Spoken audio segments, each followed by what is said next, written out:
As you can see, the water is clear as drinking water, because essentially that's what it is it comes out of the springs. It's 99.8% pure spring water. And the temperature is a constant 72 degrees on the river, regardless of the outside temperature.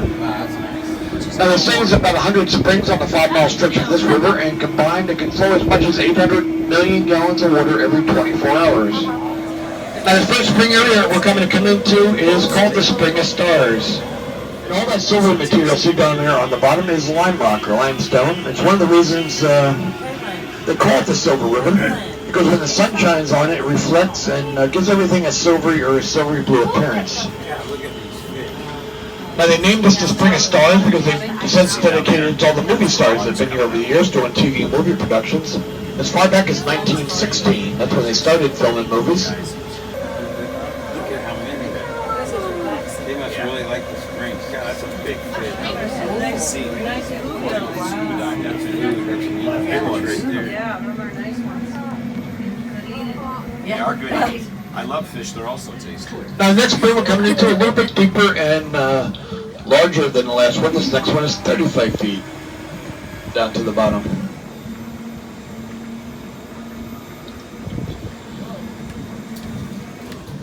Now this spring became famous because back in 1954 they were here filming a classic horror movie. Who knows what it was called? Creature from the Black Lagoon. Creature from the Black Lagoon, that's right. They filmed the first creature movie up at Wakala Springs up near Tallahassee, and the next two here at Silver Springs. Right, scuba diving with Kaiser. Up at the education center up there next to the gift shop, there was actually a costume of the Gill Man. That's one of the original costumes that was used years ago. It's on display up there. Larger fish down there. We have some bass, and you have a bowfin down there as well.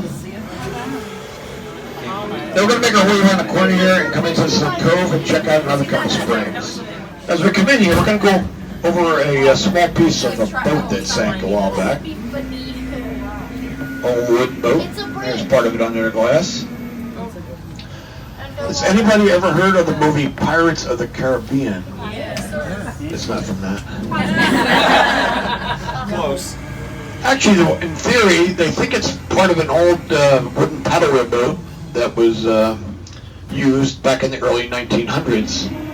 They used was a steam boat. They used it to transport passengers and freight up and down the river between here and Jacksonville. Now the next spring coming up is called the Abyss.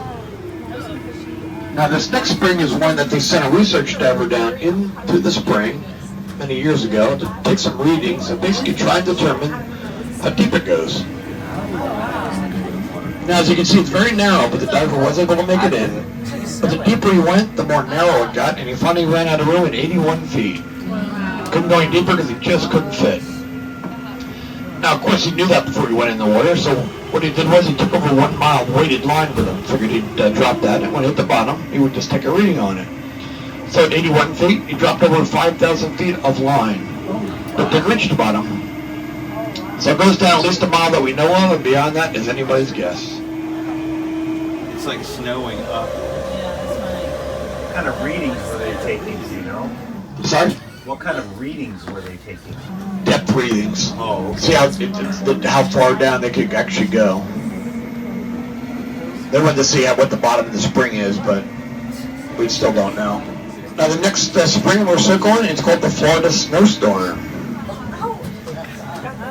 This is about 28 feet down to the bottom, and they call it that because as I circle over it, as you can see, the water is coming out and it's stirring up all that lime rock, and it sort of looks like a snow globe. Now there's a female, and you go off to the right here, you see him, or see her sitting there. The females have that tan head neck, whereas the males are all black. There's a male just up in the tree here off to the right as well. Now when neither one of these birds dives down and gets a fish, they have to bring it up topside, flip it around, and swallow head first. And they're pretty good at it. Now this is the next spring area called the Spring of Life. Now a lot of these springs have one name, but there's a multitude of different springs in these areas. Now I'm circling a long, narrow rock formation, and just on the one side that runs parallel to it, you can see a long, narrow piece of wood. It kind of looks like a long board. Well, this wood was examined by a research team, came down from the University of Florida. And they did some studies on it And they believe it to be the remains of a dugout canoe left behind by the Timucuan Indians that were here over 500 years ago. It's our oldest artifact here in the water. So we're going to head straight over into the Blue Grotto, the next spring coming up, about 30 feet deep.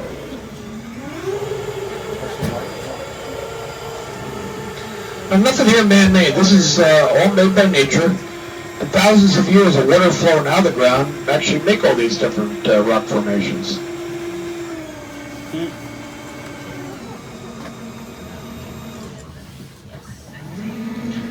Now the springs are categorized into 4 different classifications. They're called magnitudes. First magnitude being the largest and the fourth being the smallest. And that's all due to how much water comes out per second. And this is the first magnitude spring, one of the largest of the classifications, as is the spring where you boarded the boat, the main spring. That we'll see as we make our way back. That is a moorhen, and here next to this Anhingo on the right, the bird there with the little green head, that is a little green heron. That's the smallest of the heron family. Where? Right here off to the right rear now. He's standing on that branch there. Tiny little thing. Hopefully it comes back out here.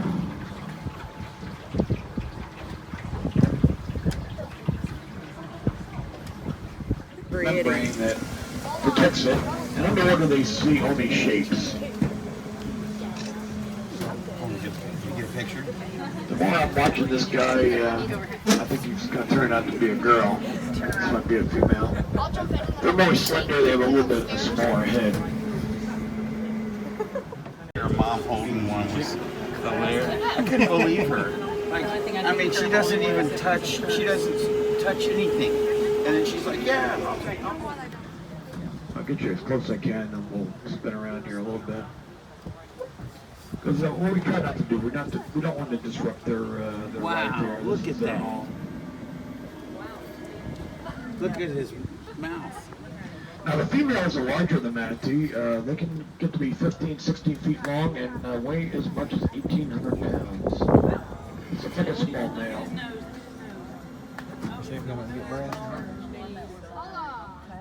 Let's see, come on, buddy. Oh, come on. Out here so we can see you. They're just the coolest creature you'll ever find anywhere. Now, let's see what he's going to do here. Oh my goodness. Here he's coming back towards the back of the boat. Look at Come that. on. Oh my. Now, we're going to kind of drift here. Look at the glass. I think it might be going on. What a beautiful baby's going to do here. Oh, they're going to get a treat. Look towards the back here. Oh my gosh. Here he comes. Oh, There he is. Oh my god. Oh my gosh. He's coming out over on this side. wow. That's a small male, yeah. Oh my goodness. The males are anywhere from 800 to 1,200 pounds. Totally worth it. Here he comes up for a Look at breath. this gar. It's a big old gar. Yeah, you got some garfish in here. This is actually called the gar hole. Seen some gar getting here as much as 3, 4, 5 feet long. Yeah, I think I'll take your finger right off. Now they call these manatees sea cow. Who knows why they call them a sea cow? Because They're they, grazing animals, right? Who knows what their closest land animal relative is? Elephant. All right. You were on the ball. That movie probably used for the underwater scenes. oh yeah, in look at movie. that. There's a boat down here.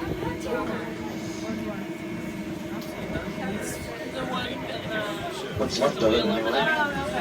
Now they used it again 10 years later in 1969 for a movie called Sam Whiskey. It starred Burt Reynolds and Angie Dickinson.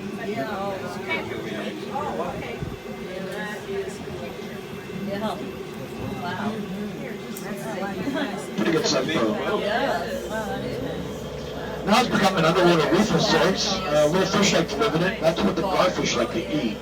So I think that's why some of them hang out here.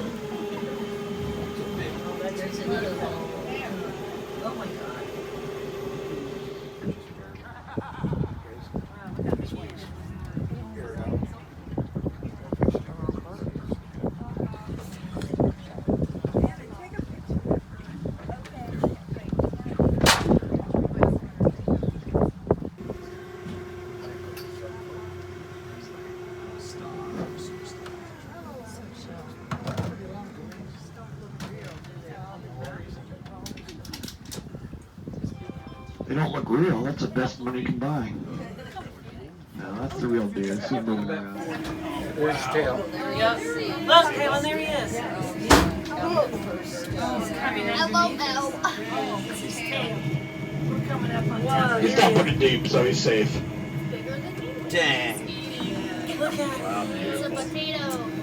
You can see where he's eating it. Boy, he got chopped up pretty good. Poor guy. Eating.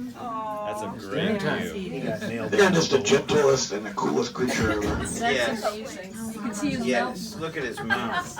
Yeah, they go through it like a little tractor. Yeah, vacuum cleaner. Gosh, that's the coolest thing ever. Wow, good job. nice. That's amazing.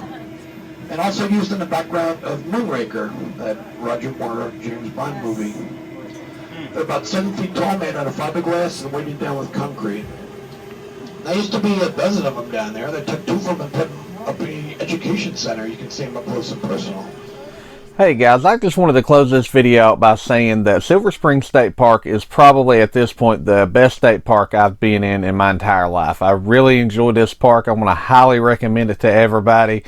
We were very excited, when we got there. As soon as we seen it, we knew this was going to be something great. So I did want to close this out with a high recommendation of them. Say this is a really neat place to go to. There's all kinds of stuff to do. We really enjoyed it. It was very exciting with everything that we got to see. I mean, you can't ask for more in a park. I also wanted to ask that if you like this video, because this is probably one of my most favorite videos that I've been able to make to this point, but if you do like it, please subscribe to the channel.